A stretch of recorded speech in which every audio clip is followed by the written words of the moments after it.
Hello, my dear students. We are learning The Tiger King, the chapter from class 12th Vista's book. And for my new students, let me tell you that we have already completed two videos and we are moving towards the third one where we will discuss part 5th of this chapter. So, in order to understand entire thing, please recapitulate our earlier videos. Students, without wasting time, let's move ahead to part 5th. The Maharaja's anxiety reached a fever pitch when there remained just one tiger to achieve his tally of 100. He had this one thought during the day and the same dream at night.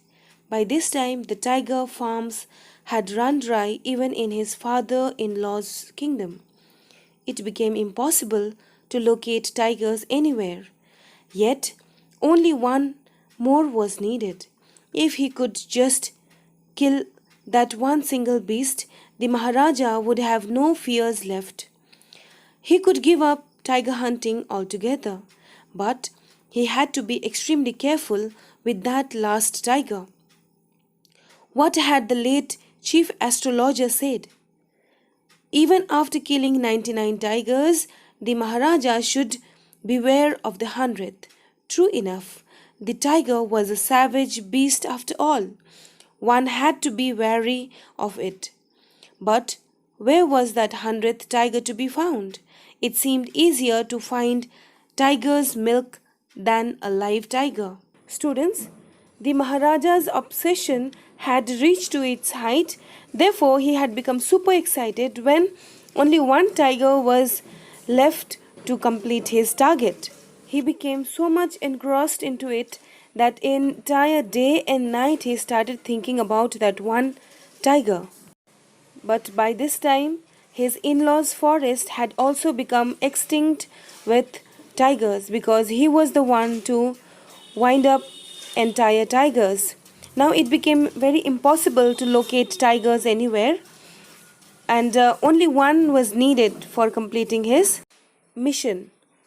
He had thought that if he will complete this target, then after that he is not going to think about tiger hunting anymore. But who knows, isn't it? As a reader, we can just assume that he was going to give up. But he always kept in mind that this last tiger is going to be very dangerous according to chief astrologer. So he had taken precautions more acutely than before. And students, this particular line, the tiger was a savage beast after all. This is so ironic because even though tigers were very ferocious and very powerful, it was Tiger King who had killed so many tigers, who had wiped out two forests, one of Pratibandhapuram and one of his in-laws. So here Tiger King is more savage and he is not less than a beast. But even after trying so hard, tiger was not found at all. Let's focus on last line and its implication. It seemed easier to find tiger's milk than a live tiger. Now students, milking a tiger is next to impossible. Yes or no? Because the beast would kill anyone who dares to do so before he could reach anywhere near to the milk bag, right? Thus, the expression to milk a tiger is used as a piece of work or situation that is impossible. Kalki uses a hyperbole or exaggeration to suggest in a comical way that finding a tiger in Pratibandhapuram was more unlikely than the possibility of milking one. Let's move ahead, students. Thus the Maharaja was sunk in gloom. But soon came the happy news which dispelled that gloom. In his own estate, sheep began to disappear frequently from a hillside village. It was first ascertained that this was not the work of Khadir Mian Sahib or Veerasamy Naikar, both famed for their ability to swallow sheep whole. Surely a tiger was at work. The villagers ran to inform the Maharaja. the Maharaja announced a 3-year exemption from all taxes for that village and set out on the hunt at once. The tiger was not easily found.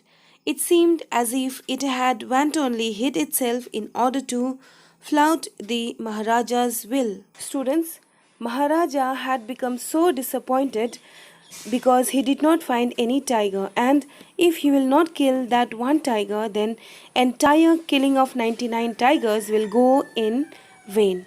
But this gloom was dispelled by one news. The news was that in one village these ships were getting disappeared. And by the introduction of Khadir Mia Sahib and Virasamy Naikar, what the writer wants to tell us, let us find out. See students, no human being can swallow a ship whole, right? However, the author introduces this particular incident to enhance the atrociousness in the story. After all, this short story deals with the death of 100 living creatures. Thus, the author aims at adding to the gruesomeness of the atmosphere of the story by narrating this incident. Another explanation could be these two people might be hunters who used to kill sheep, but here they were not involved at all. Therefore, villagers thought that this was the work of tiger and quickly informed to Maharaja. The villagers' fault is that without ascertaining that it was the work of tiger, they informed to the king. Just by the information, Maharaja became extremely happy and announced a 3-year exemption from all taxes. Now here, even Maharaja had mistaken, even he should have confirmed whether tiger is there or not. Kalki funnily says that even tiger must have become mischievous, therefore they did not want to come in front of Maharaja. The Maharaja was equally determined. He refused to leave the forest until the tiger was found. As the days passed, the Maharaja's fury and obstinacy mounted alarmingly. Many officers lost their jobs. One day, when his rage was at the height, the Maharaja called the Diwan and ordered him to double the land tax forthwith. The people will become discontented. Then our state too will fall a prey to the Indian National Congress. In that case, you may resign from your post, said the king. The Diwan went home convinced that if the Maharaja did not find the tiger soon, the results could be catastrophic. He felt life returning to him only when he saw the tiger which had been brought from the People's Park in Madras and kept hidden in his house. Students, anyhow, the Tiger King had to accomplish his mission. Therefore, continuously he waited for tiger, but there was no trace of tiger at all. Now he became very angry at the villagers who had informed him about the tiger. Here we see that the Tiger King was very whimsical and moody and capricious as well, because without any realization of consequences, he wanted to double the tax. But here, Diwan, who was a bit more intelligent than the Tiger King, he suggested him that it is not correct decision, because if they will do that, the countrymen will become discontented and then they might report to Indian National Congress. And the students, let me tell you, at that period there were two restricting forces. One was the Britishers and another one was the Indian National Congress.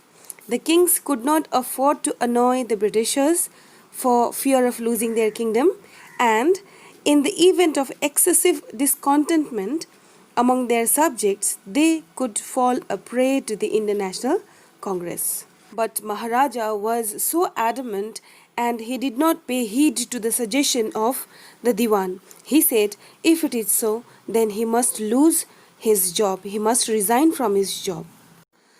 The Diwan became so disappointed.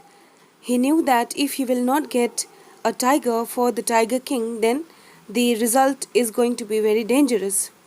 Fortunately, he remembered the tiger which was brought from People's Park in Madras. This very tiger saved the job of the Diwan. Let's see, students, what happens further. At midnight, when the town slept in peace, the Diwan and his aged wife dragged the tiger to the car and shoved it into the seat. The Diwan himself drove the car straight to the forest where the Maharaja was hunting. When they reached the forest, the tiger launched its satyagraha and refused to get out of the car. The Diwan was thoroughly exhausted in his efforts to haul the beast out of the car and push it down to the ground. On the following day, the same old tiger wandered into the Maharaja's presence and stood as if in humble supplication, Master, what do you command of me? It was with boundless joy that the Maharaja took careful aim at the beast. The tiger fell in a crumpled heap. Students, in order to save his job, Diwan, with the help of his wife, took that tiger, which was brought from People's Park, and drove towards the forest where Maharaja was hunting. And he left that tiger out there. But it was so funny that tiger, which was supposed to be very ferocious and powerful, he could not come out because that tiger was very old and very weak. But somehow he took that tiger out of his car and went back to his home. Now it was obvious that the very tiger was going to be the target of Maharaja. So, in a very funny way, that very tiger stood in front of Maharaja. Maharaja took the aim and shot the bullet, and the tiger became a crumbled heap. Let's move ahead, students. I have killed the 100th tiger. My vow has been fulfilled. The Maharaja was overcome with elation, ordering the tiger to be brought to the capital in grand procession. The Maharaja hastened away in his car. After the Maharaja left, the hunters went to take a closer look at the tiger. The tiger looked back at them, rolling its eyes in bafflement. The men realized that the tiger was not dead. The bullet had missed it. It had fainted from the shock of the bullet whizzing past. The hunters wondered what they should do.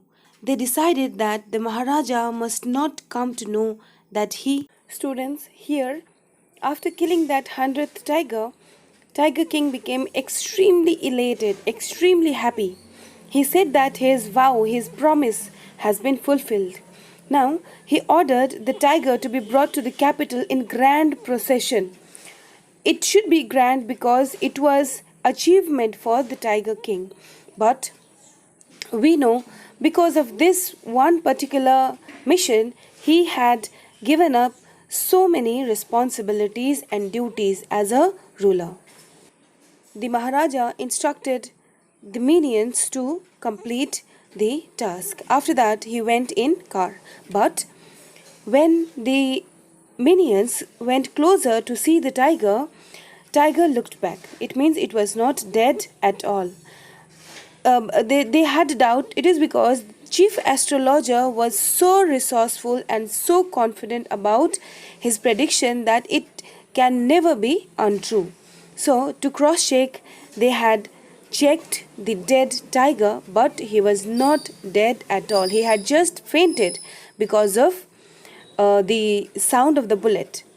And another reason was that the tiger was very weak. But the ministers did not want to inform it to the Maharaja, because if it will happen, again they have to search for another tiger and the Maharaja will also be very angry.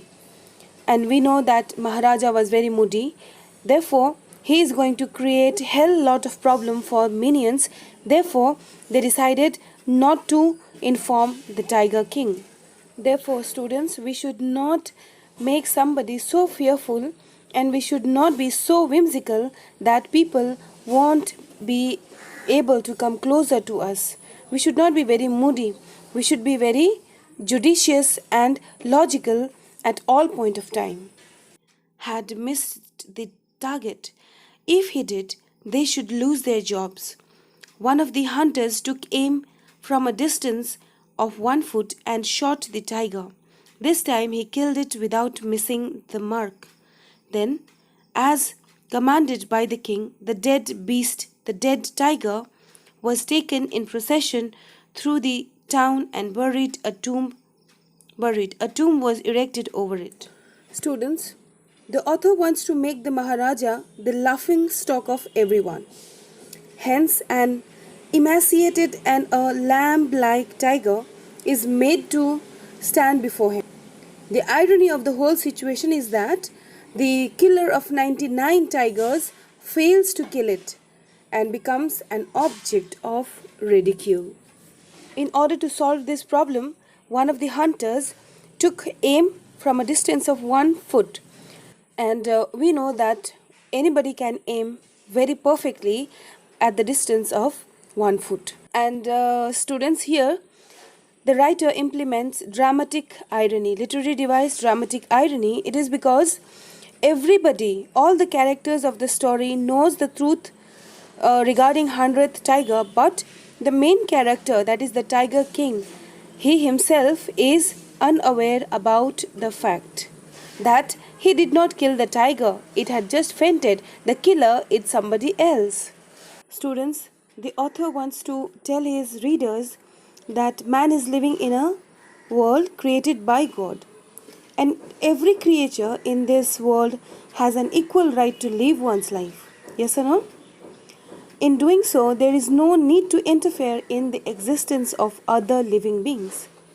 Those who intrude into the privacy of others or kill fellow human beings, birds, trees, or any beast for pleasure are guilty of committing the gravest and most unpardonable sin. The willful and ruthless killing of tigers in the story The Tiger King is contrary to the divine dictates and merits severe punishment. Leading one's normal and natural life is the birthright of every living creature. Thus, fate spells the conceited king's death, proving that the sin of wanton and ruthless killing of tigers cannot escape divine punishment. Moreover, the whole episode, students, the whole episode reveals that man cannot outwit death and he has to pay for his sins. Students, let's move to the sixth and the final part of the story. A few days later, the Maharaja's son's third birthday was celebrated. Until then, the Maharaja had given his entire mind over to tiger hunting. He had had no time to spare for the crown prince. But now the king turned his attention to the child. He wished to give him some special gift on his birthday. He went to the shopping center in Pratibandhapuram and searched every shop but could not find anything suitable. Finally, he spotted a wooden tiger in a toy shop and decided it was the perfect gift. The wooden tiger cost only 2 annas and a quarter, but the shopkeeper knew that if he quoted such a low price to the Maharaja, he would be punished under the rules of the emergency. So he said, "Your Majesty, this is an extremely rare example of craftsmanship, a bargain at 300 rupees. Students, it's so funny when the Maharaja says that he will complete everything and then only he will look after his kingdom and other things. But the reader surprises, how did he manage to beget a child in this period? And another funny thing is that after 3 years he realized that there is a son and he should look after him. He should take care of him. Therefore, the Tiger King went to get a perfect gift on his birthday. Now here we see that he was so much possessed by tiger hunting. Here also he chose a gift which was a tiger. And when he asked for the price, the shopkeeper could not quote very low price for that particular toy. Therefore, he quoted more than its actual price. He said that it is 300 rupees. Students, I must discuss very important thing out here, and that is the ruling Indian class during the pre partition days behaved in an erratic and unpredictable manner. Most of them felt that they were law unto themselves. The Tiger King wanted to buy a birthday present for his 3-year-old son, but untried and untutored in the art of shopping, the king selected a useless, cheap, and crudely made wooden tiger costing only 2 annas. However, knowing that the king was capricious, the shopkeeper did not dare to quote the actual price for fear of being punished. He quoted an exorbitant price of 300 rupees for it. The supreme ruler did not care to make any payment. He took it as a gift for his prince from this shopkeeper. He took it for free and went back home. Now, here we get to see that Tiger King, he was an ignorant buyer and he did not have any mannerism, who did not pay at all. They were not a very good paymaster.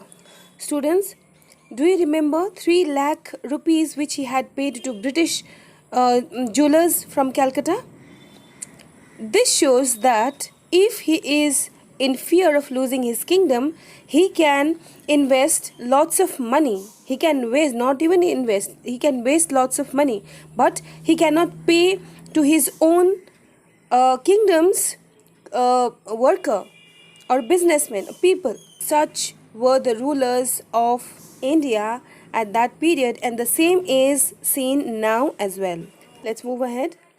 Very good. Let this be your offering to the crown prince on his birthday, said the king, and took it away with him. On that day, father and son played with that tiny little wooden tiger. It had been carved by an unskilled carpenter. Its surface was rough. Tiny slivers of wood stood up like quills all over it. One of those slivers pierced the Maharaja's right hand. He pulled it out with his left hand and continued to play with the prince. The next day, infection flared in the Maharaja's right hand. In 4 days, it developed into a suppurating sore which spread all over the arm. The Tiger King started playing with his son, and during that period, he got infected because of the tiny piece of wood which pierced, which inserted inside his hand. Now, he did not care much. He just took out the quill and threw it away and started playing with him. But this proved to be very fatal for the Tiger King because infection flared and it is spread to entire arm. 3 famous surgeons were brought in from Madras. After holding a consultation, they decided to operate. The operation took place. The 3 surgeons who performed it came out of the theatre and announced, "The operation was successful. The Maharaja is dead." In this manner, the 100th tiger took its final revenge upon the Tiger King. Students, the king's death is ironical but not surprising for the reader, who is in fact looking forward to it. Having killed the 100th tiger, the king is so elated, for he had fulfilled his vow and disproved the prediction of the royal astrologer. He is now at ease, for he thinks he cannot die of a tiger. Students, death is lurking around him and the Tiger King is unaware of it. Again, it is ironical that a king who has killed 100 tigers and is bold and fearless die of a mere sliver of the body of a wooden tiger, that too inanimate. Thus, Nemesis overtakes the king ultimately, and ironically, death does come to him from a tiger. And here, the chief astrologer's warning contains a moral lesson that there is a limit to committing a sin. When a sinner commits a sin for short-term gains, he forgets about the far-reaching effects of his misdeeds. He feels happy with the immediate gains, yes or no, and thinks himself to be very smart, to be able to cheat, exploit, damage, and destroy. But in reality, he is not being spared by nature. There is a plan which is going on in nature which will someday going to take toll on him. Another thing which is very noted out here is that everything of royal family is so much hi-fi. To cure one particular person, three surgeons had come. But even three surgeons could not save Tiger King's life. And another imperative thing is that they were tired of Tiger King. They wanted to get rid of Tiger King. Therefore, they say the operation is successful. The operation of killing Tiger King is successful and the Tiger King is dead. Now, finally, even if it is inanimate object, it took the life of Tiger King, and it proved the prediction of astrologer was very much correct.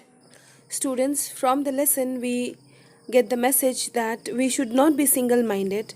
We have to use our intellect, the position of human being, the great position of human being, that is intelligence. It should be utilized in a proper way. It should be for others' benefit rather than hurting others, especially animals who cannot speak out and tell their griefs and pains. And there is no doubt that laws have been made to protect animals. There are societies and organizations like PETA who look into the interest of animals. But do you think it is enough? No. Wildlife cannot be totally safe till man learns to get over his callousness and treats it with such a sensitivity that allows them the right to live.